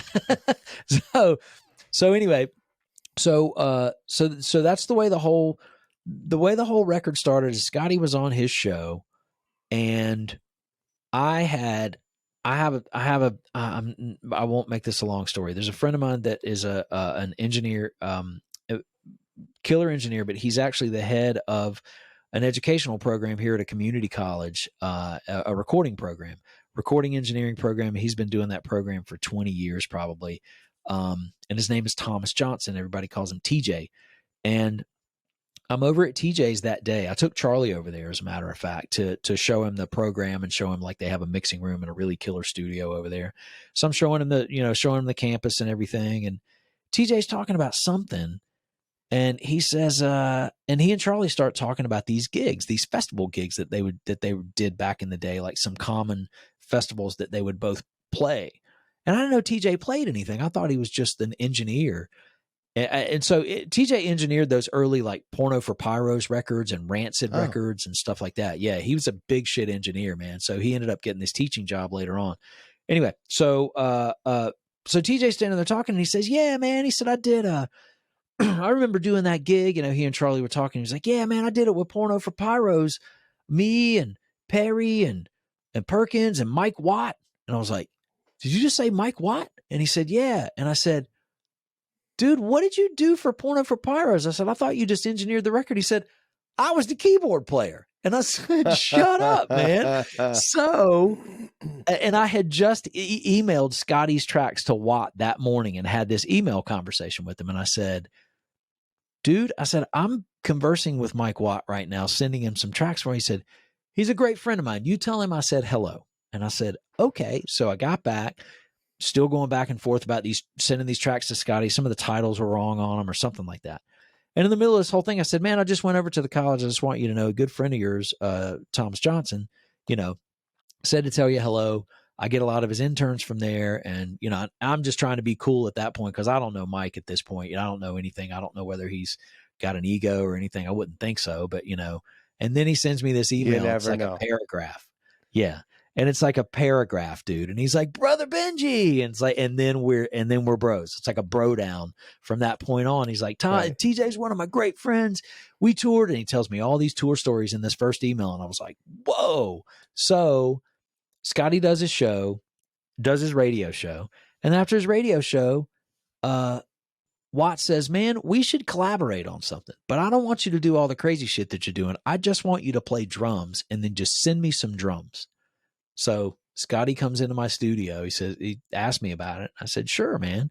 So he comes into the studio, mic them all up, and he just plays drums to a click, different clicks, different patterns, and just does that. And it's just 8 drum pieces that have nothing, no forethought, no nothing. I mean, forethought, Scotty's like, "I've got these beats and I have this." So he would play, maybe do a take and say like, "I think that one's good." And then I just mix the drums down to a 2-track, send them to Watt, know anything. And then I get these bass tracks back one at a time across a few days, like get a bass track back. And they were just called like, Scotty Watt Project 1, Scotty Watt Project 2, Scotty Watt Project 3 through 8. And I get all these things back, and he's got these sludgy bass lines and cool, crazy stuff. And I was like, "Oh, this is cool," And at that point, Scotty had said, "I think I'm going to ask Makoto Kawabata to play guitar on it. I think that would be really cool." I did some shows with him in Japan. And I was like, "Okay, well, tell me who I'm sending it to next." So then then I make a mix down of Watt's bass and drums, and I send them all to Kawabata. And then he sends me back these just crazy guitars, one at a time. And as I start getting them back, the first thing I started thinking is, man, these bass lines are going to be really hard to mix because I want to hear what they're doing, but they're so sludgy and they're so cool sounding. And these guitars that Makoto sent back are like, the majority of the time, just totally disregarding what the bass line is doing. You know what I mean? Just like psychedelic stuff on top of it, which is cool, but there was no underpinning to like celebrate those bass lines that I was hearing. Cause I have the ability to, I'm hearing them and I'm soloing them out and I'm listening to everything. I'm just like, man. And I had joked with Scotty earlier. I said, "Dude," I said, there's a couple of really killer riffs and stuff in here. I said, "You should let me guest on a song." And he said, "I don't care if you guest on a song." He said, "Let me check with these 2 guys and make sure that they don't think it's a trio project, And so I said, "Oh, okay." So he emails those guys in a thread, gets us all in a thread and says, "Hey man, Benji's helped me out. He's worked on this thing." He said, "I think we should let him guest on a song." And Watt emails back and says, "Have him play on the whole damn thing." And I was like, wow. Oh, okay. And at that point, I out of really the 4 of us, I had heard the most of this thing because I'm making submixes. I'm doing this. I'm sending out these tracks. I'm getting them back. I'm hearing them when I get them back. I'm putting them together. So I've lived with it deeper at that point as a collective thing. You're the person that's seen the evolution of these tracks more than anyone else. Yeah. Yeah. Just being in this, just being the guy that's in charge of fielding all the things coming in and putting them back together. And so when they did that, and when he said that, I was like, wow. And it wasn't something that I immediately jumped into because it was a little intimidating at that point, man. Like, okay, if I'm the last guy that touches something, if it's good, everybody looks good. If it's bad, I'm going to be the guy that's going to get the shit about it. You know, so, and I'm the one that said, hey, why don't you let me guest on a song? But so I have some really specific questions about the production. Did you do any Pro Tools arrangement of the songs, or are the drums as they appear in each track on the album, are those drums as you tracked them with Scotty? The only one that had any Pro Tools editing on it was the one that has this like percussion thing. It sounds like a boxing bell. It sounds like ding, dong, dong, clock, clock. It's got these like wood blocks and stuff on it. And it starts with that, and then a drum kit builds up under it. I didn't edit anything, man. I got everything in, and the drums were as they were played to a click track, front to back. If and it was what about musically, Watts? Because a lot of the songs, and it's crazy, and because I thought that the songs came together as you just described, like, well, just started with some drums, and then Watt threw on some bass, and then here we are, which is pretty wild, because there are some songs that feel really natural and organic. They feel like they were created in like Strike It Rich feels really natural. Feels like a song that could have been. That was the one song to me that I was like, man, that chorus where the bass line, where the bass line and the guitar go ba ba ba ba ba ba ba ba ba ba ba ba. I was losing that bass line in all this other crazy guitar stuff that Makoto had sent. I was losing that, and I was like, without my guitars on it, you know, without putting a guitar. So my main objective. So yes, that is exactly the way that it happened, man. And it was like the biggest roll of the dice. And it was one person at a time adding, just hearing what the other two had done before. So I got the easiest part of the job because I knew that was the only other 3 tracks that were going on there. And I was like, okay, number one, I don't want to make this a completely vocal record and just put a bunch of stuff on there just so I'm singing. So I only wrote lyrics or sang on any of it that made sense to me, that came to me. And the rest of it, I left alone. And so the guitar parts, I kind of like would have a vocal idea sometimes after I would put the guitar part on. And I really tried to lock guitars to Watt's bass and really make his bass come out and let Makoto's other guitars float on top and be this psychedelic crazy thing, and let my guitar be the underpinning with his bass. But I will tell you, honest to God, man, when I dug into those chord progressions, because it was really hard. I feel like I'm slouching in this chair, man. When what was really hard, man, is that his bass lines were so good, and I didn't realize how good they were and how well written they were written until I had to pick them apart to play guitar along with them. And some of the ones I would hear were kind of like, I would hear the bass line and just go like, man, that's just some like random notage. And then I would go in and I would figure the chords out, and I would look at the repetition pattern of where he was playing. And I was like, this cat is a genius, man. Like, it was so genius level stuff. You know, when you know, so are you talking about Pillow Song maybe right now? Because that song, that feels impossible to me to count. And that was one of the songs that I was like, is this arranged? I'd like, how, what the hell is going on? And it's like, goes on a real journey and like goes through like R&B vibes Yes, dude. Like And far out what I vibes. like about that one is that Scotty put those 4 drum parts together as a whole. Those weren't edited together at all. He played them all. He would play one feel, and it was all against the Yeah. same click. So these were all to a click track, right? And but it was all Yeah. against the same click. And so if you listen to that song, the tempo never changes. I don't think I tempo mapped it because I didn't even know. I mean, I'm just recording and playing drums. Like I said, there was no forethought of anything. There was no like, hey, this is going to be a 4-part thing. He said, I've got these 4 beats and I'm going to play them, but I'm just going to break between them and I'm just going to play hi-hat until I start the next one. And I said, okay, that's cool. And Yeah. so he did it. And then when we sent it off as one piece, Watt had approached each section like it was this mini sort of vignette thing. And he didn't try to make a common thread out of the whole thing. And it was so cool. Like, that's one of my favorite tracks because, like you said, it's like this journey thing. I tell you, the hardest one to count, the hardest one to overdub guitars to was the last section of that song. Right. That sounds like it goes to this 50s Under the Sea dance, which is kind of what I feel, where after the vocal part of it, it's got this R&B, that kind of R&B vibe to it.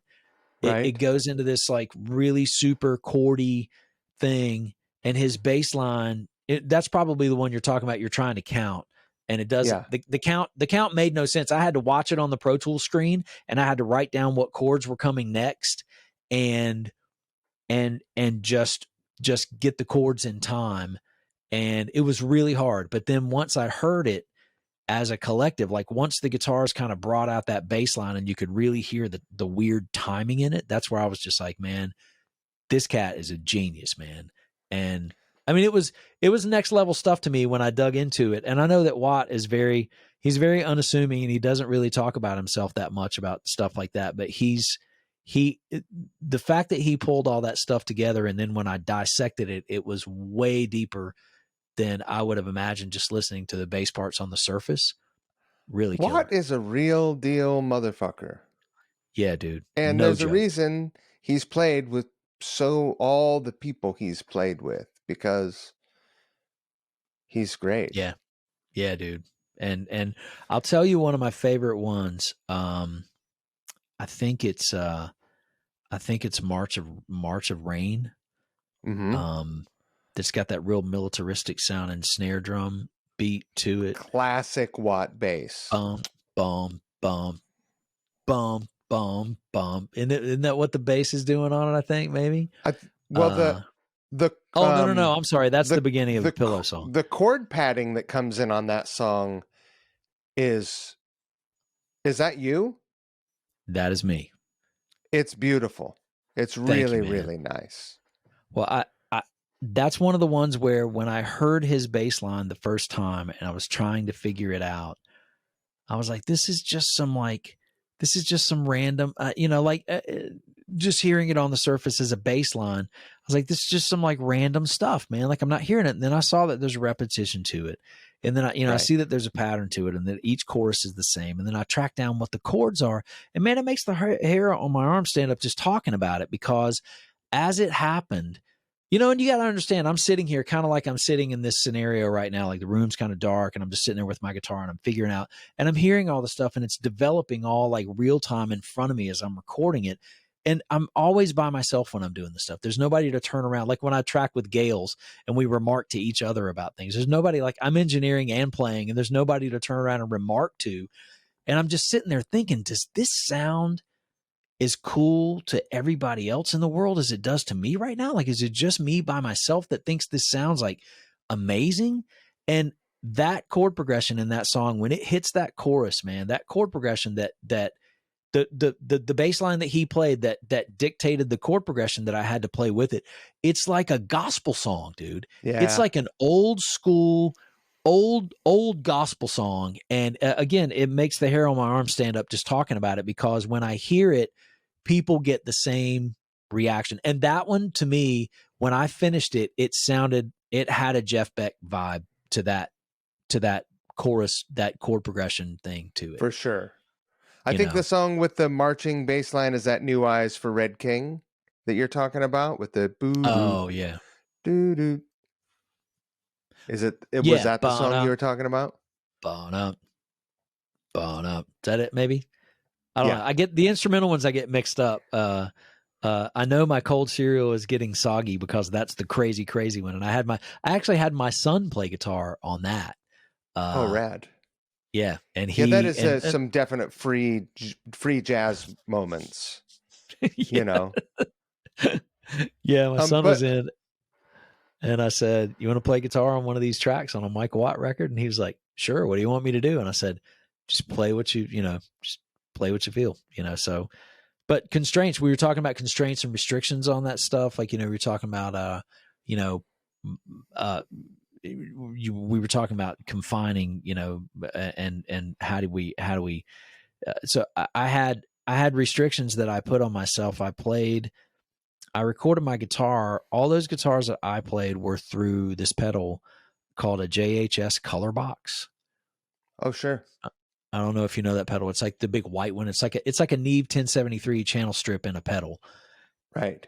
And it was the reason that Josh and those guys at JHS made that pedal is because of all the like the Chili Peppers guitar tones and a bunch of that Prince stuff was just the guitar plugged directly into the console. So we're going to make a pedal that does that. But when you take the pre-volume and the step gain on that pedal and you turn it up, it gets this really choky fuzz thing to it that when you hit it, if you hit it hard, it compresses all compresses the input diodes on it, and they'll choke, and your signal will go away, and then it'll bloom back out.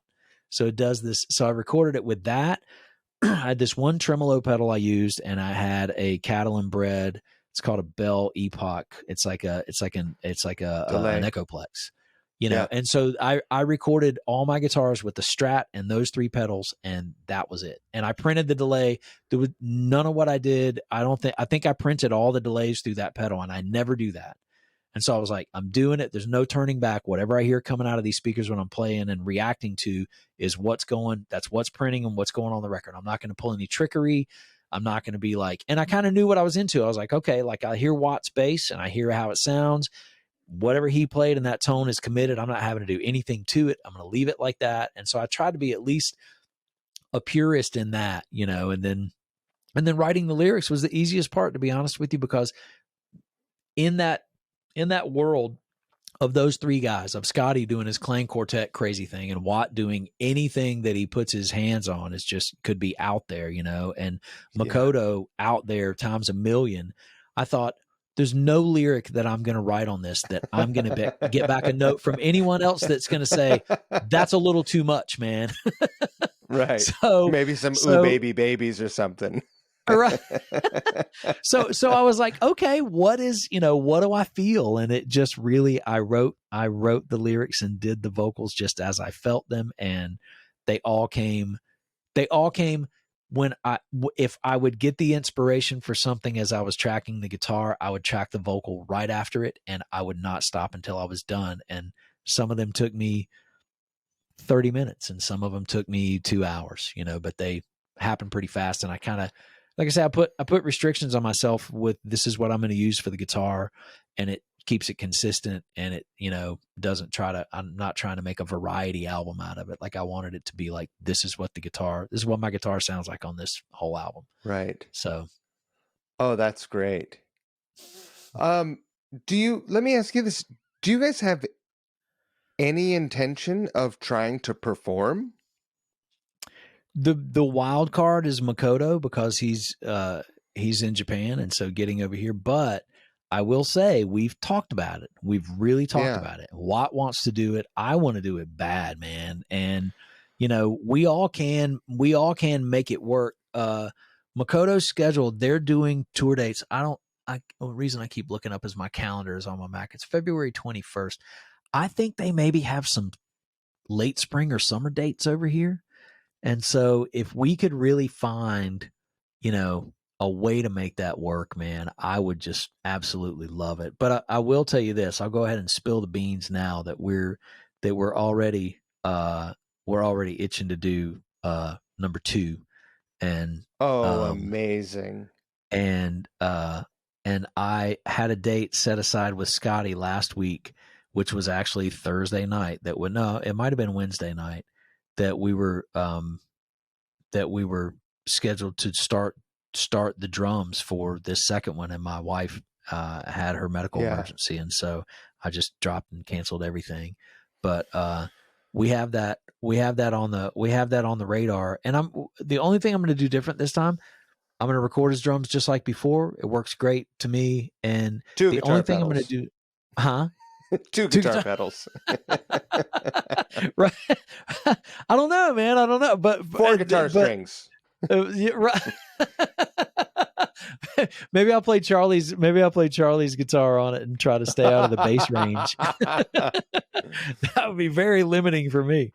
But the only thing I'm going to do is I'm going to try to video some of the drum footage as I catch it with Scotty the first night. So we just have some video footage of stuff, and then just kind of keep that in the can. I'm actually obligated to do a couple of videos for this. I want to do a video for Strike It Rich. I already got the idea in my head. I'm just trying to find the time to do it. Yeah. You know, Watt did the float video and just took a bunch of footage that we had, just kind of some stock footage, and they put it together, which is cool.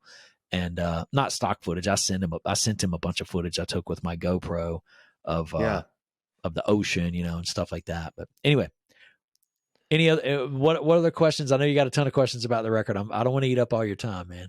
Well, I mean, I really love the record in it, and I was like, man, who the hell is this guy? And so that put me on the path to listen to your solo record again. I loved that as well.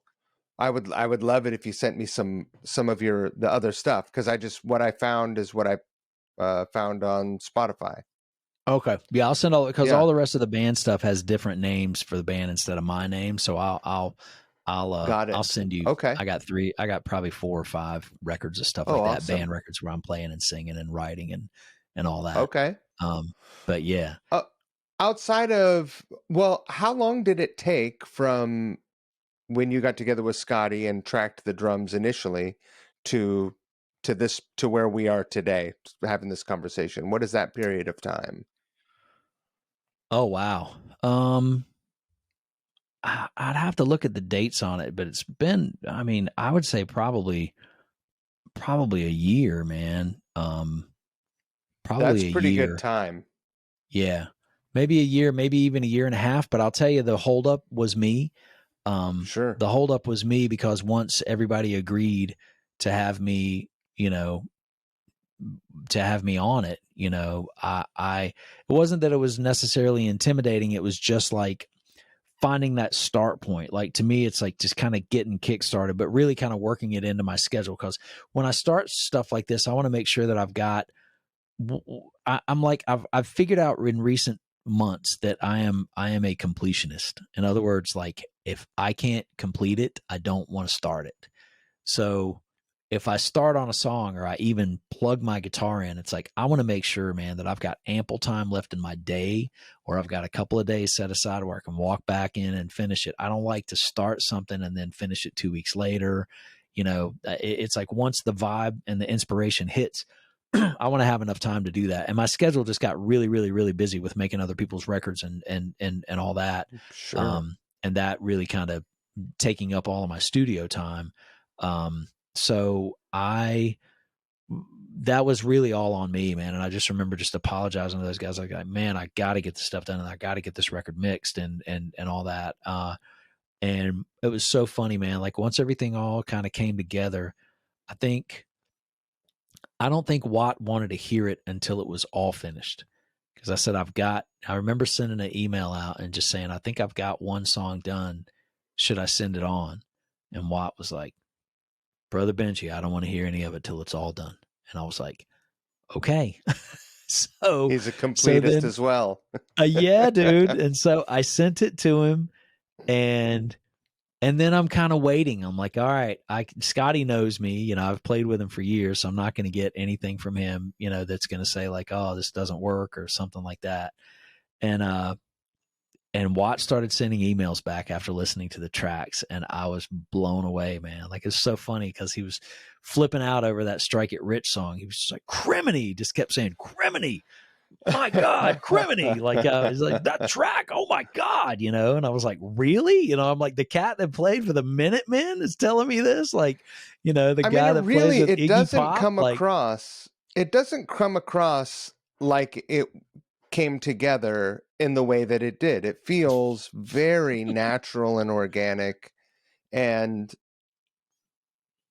you know that what you laid over the top of it gives it a sense of. I mean, I think that what is the Float has a more of like a pop song sort of vibe to it, yeah, but Strike It Rich is like, I mean, that song leads the album off, right?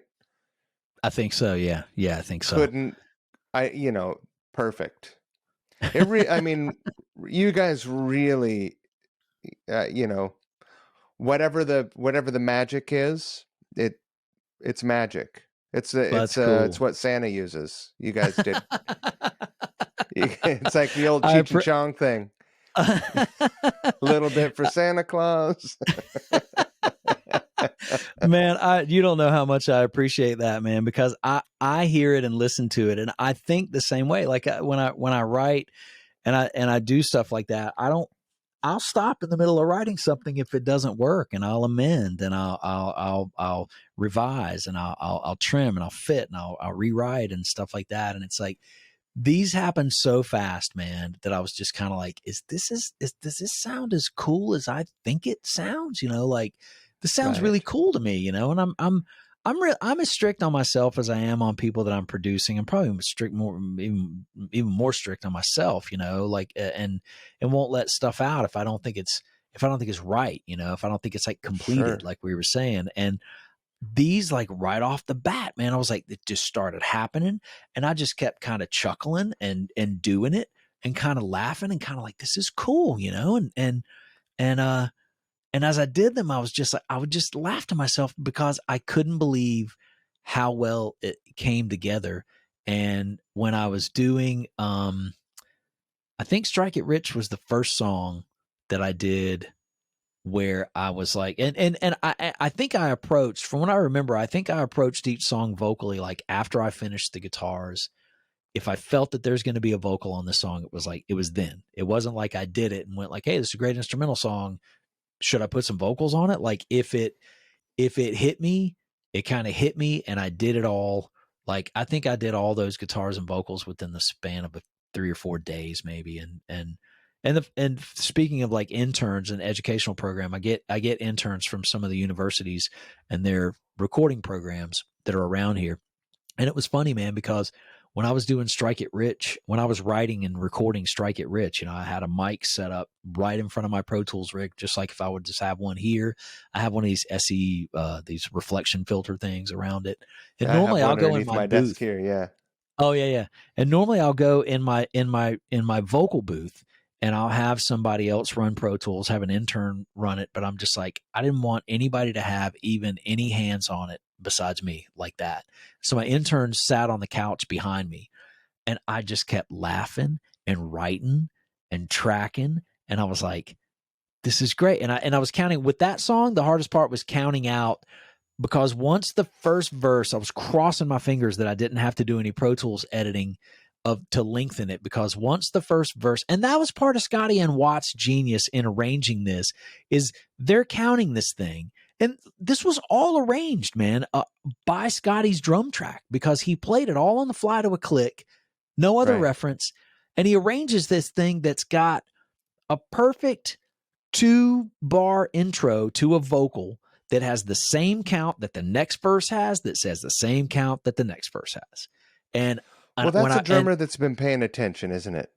right, yes, man, yeah, totally. And Watt laid it out like that. And when the whole song ends, it ends on that very last line, because that was the count that I was left with. And so I'm like, okay, I'm not going to force my vocal arrangement onto what's there. Like, I am going to write to what's there, and I'm going to move this stuff around. And I don't really have to move much, man. Like, I got the whole, it's like that. I'm going to fire you from the family business, I think, is the first line. He keeps saying that Yeah. over and over. And I'm like, okay, so I got this cadence down to that. And I was like, great. And then I'm thinking, I haven't even listened to the second verse. So please let that be the same exact length of this, because now I have my template for writing my verses. I can write those. I could write 12 of those, like just change up the words. I could write 12 of those that would fit. But if this musical arrangement is not the same in the second verse, I'm really, really screwed, you know? And so it worked out. And it's cool because the song is like 2 minutes long, man. It's like a punk song. Yeah. And I was like, that's all it needs to be, man, is exactly what it is. So, yeah, it was fun, man. It was fun to write to that stuff, you know? Amazing. Really, really good. Well, what is the release date? The release date is, I want to say, man, it's like March the 17th or something like that. I want to say it's March 17th for the streaming.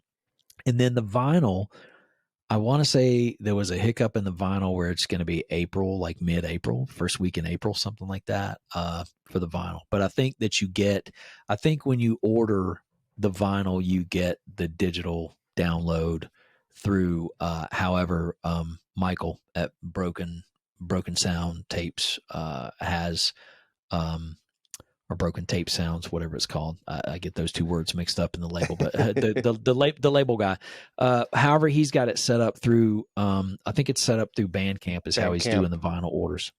Yeah, I think that. So I think you get when you order. So I think the physical vinyl ships in the first week of April or second week of April. And then I think the 17th is the release. So man, I really need to get another video in the pipeline or two. I'm so bad about that, man, but I got to break off time. I got to break off time and make it happen.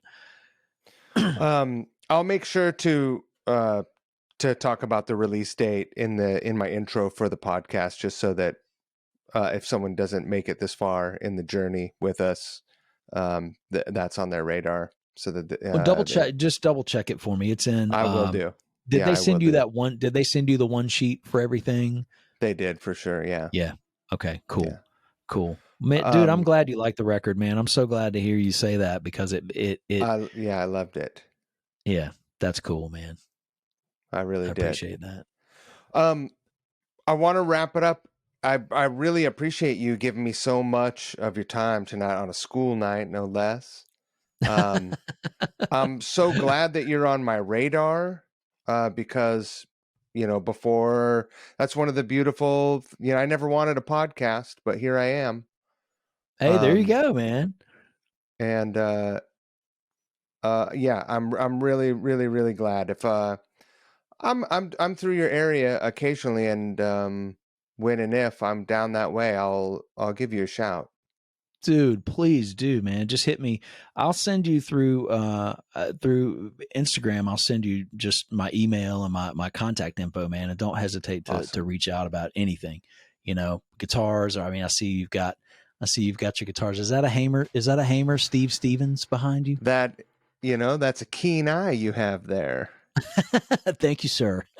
There was for a period of time, I had a Robin Crosby tribute. Like the Jackson Firebird thing that had some stenciling on it. It wasn't a Jackson. It was like this friend of mine, John Sullivan, makes these Sully guitars. And yeah, I know Sully guitars, I think. Yeah, probably you do. He gets around. I have one that should be here next week or something. I'm pretty excited about it. Sort of like a Super Strat bolt on neck. 2 humbuckers. I don't have one of those. Yeah. So yeah, I did a Rat cover, and he sent it out to me to use for the video and for the recording. So do you still have it? I sent it back to him. I wish I mean, if I was a dirty dealer, I'd have held on to that thing, but it's a really, really cool guitar. Dude, my son and I have the DeMartini signature, the snakeskin, the new one that Charvel put out, the USA one, and it plays amazing, man. But it's so funny that you said that, dude. That Firebird with the reverse headstock, the Jackson one that he played, or however many, beautiful guitars. So crazy because it was so big. He was such a big dude, and my son, who is just turned 18. He's a senior in high school, just got accepted to the music program at Appalachian State here in Boone, lovely Boone, North Carolina. And he is he's a lifer, man. He plays. You have to understand, this kid is going to school for jazz guitar starting next year, but yet he gets to hang around Charlie Hunter and Eric Gales, and they all show him stuff on the side, which is really cool. And That's like being Dweezil Zappa, isn't it? Yeah. Well, let me check this out. Speaking of, this is my son's guitar. This is my son's dream guitar. It's down here in the case. Yeah, let's see it. Yeah, baby. You know what that is, yeah? The OG, the floral, that's the real deal. That's a 89 or a 90. And oh yeah, that's great. He saved up all his money, and it was really super expensive. But yeah, they're not cheap.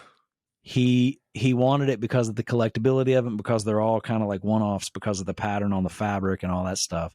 So this is his main guitar, as far as like if he just had to sell all of his other, guitars. He's got a Ibanez, like his jazz guitar back there for jazz stuff, and he's got a Strat behind that. I don't even know what's in front. He's got a Wolfgang up there in the front. But then so he goes on and on and on, and we go on and on and on. He will send me, he follows a lot of these Instagram accounts that have these 80s guitars. These guys have these big collections of like 80s guitars. And he'll Instagram message me these, and it never fails. It's probably once a week the Jackson Firebird will pop up, and he's just like, we have got to find one of these. We've got to find one. They're so hot. They are so good. They are, man. The other thing, people on this podcast are probably sick of me talking about them, but I only got my first P bass a month ago, but I was hunting down a P bass forever, hunting, and the problem and the reason it took me so long is that I would be 3 clicks into a reverb search, and I'd be looking at Mockingbird basses, because I have a real problem and I want one so bad. It's a problem. There's my son Abraham's right here. You got to stick your head in the shot at least. You're on the Spirit of Hamlet record, so at least stick your head in the shot. Stick his head in the shot. He's 6'6", so he's kind of out of the shot, but hey pal. Say hello. Hey, howdy. So hey, buddy. He was just saying that do you know Sully guitars? Do you follow those guitars? He said he said he did a Rat cover, and a buddy has sent him a Sully Jackson Firebird ripoff. Not ripoff, but like tribute. Well, Sully makes a model, a Firebird style model of guitar. It's awesome. Is that the one that you've been playing? Do they carry those guitars like in Guitar Center and stuff, or not? No, you're probably talking about Cowers. Yes. Oh, yeah. Cowers, yes. A little bit of yeah. He's from Sacramento. Yeah. Right. Sully worked with Grover a little bit. He's sort of like he really respects that Grover's approach to guitar building, and I think he was a bit of a mentor and someone that he looked up to. So this guitar definitely, it's on my, there's like 3 or 4 models of his that I would really like. I bought one early. I ordered one earlier this year, and I didn't go with one of his import guitars, but I went with his like more budget priced US guitar, just because it's where I could, that was an entry point for me at this point. So worth checking out. Yeah, they're cool guitars. I'll be checking them out as soon as I'm done with this podcast. Hey, I'll be searching them down. I'm gonna kill our recording. Okay. And don't disengage so we don't lose a recording. Thank you again. You're great. Thank you, man. I'm glad everything's cool at home, and your lady is on the mend. Me too, man. Me too. It was really super scary, dude. Super scary. Super scary. I can But imagine. yeah, thank you, man. And if you want, like I say, if you're down, man, if you're down and you come through and Charlie's in the studio or playing or anything. Now, where are you located? I am in the Hudson Valley of New York. Oh shit! All right, I got you. Yeah, Charlie was in Yeah. Jersey for a while, man. He was up there. He was up there trying to do that thing for a while. And I think they moved from Jersey to here, really just to get expenses down. And he's like, most of the gig stuff that he was doing from up there, he's like, I was flying anyways. I can fly from anywhere. So I just got to live a whole lot cheaper now, So, anyway, so that's cool, man. So you're not that far away. You're not too terribly No, I'm like far away. right across the river from Woodstock. There you go. All right, Yeah. cool. Yeah, if you're down, definitely don't hesitate to contact me about anything, man. If you just want to talk gear or talk guitars or whatever, man. I mean, I'm just a guy that produces records, but I'm just a guitar player, man. It's like I geek out about all that stuff. Yeah, we did. My son and I, we went to this Vi Academy camp, and I'm not the guy to do that stuff. I don't do like, go worship your heroes and pay money to worship them and all this stuff. So my wife was like, you should take Abraham to the Steve Vai Guitar Academy thing. Oh, that's awesome. And I was like, and so I looked at it and I said, well, here's the deal. The only way I'm doing it, it's in Vegas. I said, the only way I'm doing it is we're driving out there. So this past July, we drove to Vegas. We stopped in Nashville the first night, went to the Gibson Garage. I caught up with a friend of mine in Nashville, went to Memphis. And then as we were in Nashville, we went to, right as we were heading out of town, I had plenty of time to make it to Memphis that afternoon. And we're getting ready to head out of town. And I told Abraham, I said, we got to swing by Groon Guitars. I said, we got to go see, because I haven't been there in 20 years. And it used to be down on Broadway, and Broadway's like a whole tourist trap now. And I said, we should go to Groon Guitars. Yeah. And we went there, and dude, George Groon, they took us upstairs, and George Groon brought me 12 fret Martin guitars that were to his spec from Martin for 3 hours, dude, and would not stop bringing them to me. I'm looking around at the guitars up there, and there's really not a lot. He doesn't keep a ton of electrics like he used to, because they all sell so fast. They don't really just stay in the shop. So it was kind of like we were up there in his lair, man. And there was just me and my son and George, and there was a girl shooting like a documentary or something like that. And out of nowhere, he says, so, what kind of guitars do you play? Acoustic guitars at all? Or just electrics? And I said, well, I play acoustic guitars. And he said, I'm a big fan of the 12 fret guitar. And I said, dude, I'm a sucker for a 12 fret. Like, a 12 fret, like where the body of the acoustic, where a 12 fret. So, yes. So he says, well, here's one over here, but give me a second. And he goes and he picks up this phone, and they still have this landline system throughout the store with like the buttons on it and stuff. And he calls downstairs. And he says, bring me blah, blah, blah, blah, blah, and blah, blah, blah, blah, blah. And this guy comes up, man, and he's kind of side-eyeing me. He's like schlepping these cases up the stairs. And George just gets these brand new Martins out that he had specced out that have, he calls it sinker wood. And it's rosewood sides and back that they mined the logs from the bottom of this river, and the logs have been on the bottom of this river for like 100 years. And spruce top and that sinker wood sides and back. And man, it was like the first day we were on this trip, and I was that close, man, to going in debt $4,700 for a guitar. And my son like talked me off the ledge. He's like, Dad, it's just the first day. So we got 2 more weeks. It's just the first day.